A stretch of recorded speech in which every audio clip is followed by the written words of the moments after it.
I started this one about 2 weeks ago and rather ironically wrote inner peace on the back.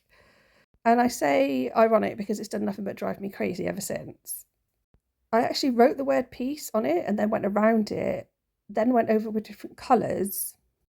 And the colours felt right, like flames or some sort of energy. But it looked a bit like I was drawing a lion with the eyes and the sort of mane around the top and the outside. But there were these two colourful circles at the bottom, and like every time I tried to draw a nose, it wouldn't go right. And I kept being told that's not what it was. But when I finished the one that I shared yesterday that ended up being the angel eyes, I realised that these could actually be wheels rather than a mouth. And actually, when I finished, they actually looked more like dragons than wheels. I've just zoomed in a bit here on the one on the right hand side. So I guess it looks a bit like the idea of the angel wings or smoke within, like the one from yesterday.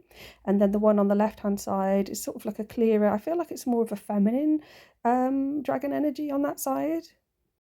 Then there's this symbol in the middle that looks a bit like a mirror, but also the yoni symbol, which looks a bit like the ichthys at the top of the ankh and is a symbol associated with the feminine.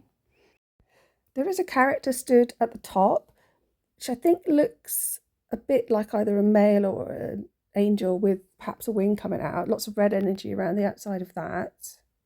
And then at the top right, there's sort of like a serpent with a dragon around it, but it possibly also looks like there's a bird in there as well. I like the end result, and it has taught me a little bit to like trust my intuition more, because I kept trying to fight against this idea that those two circles at the bottom couldn't be right. So I guess in a way that also answers the question about inner peace, is to just do what feels right.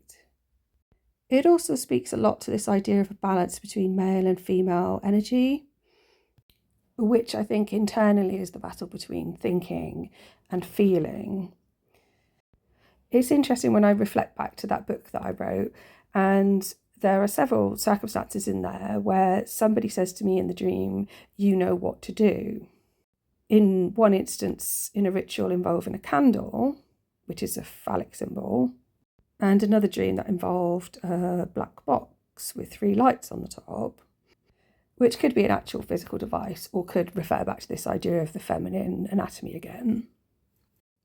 So I guess much like drawing this picture, I will know what to do when the time is right, and that I will eventually understand it on a cognitive and emotional level. Well done if you got to the end of that waffling, and please like and subscribe. Thank you.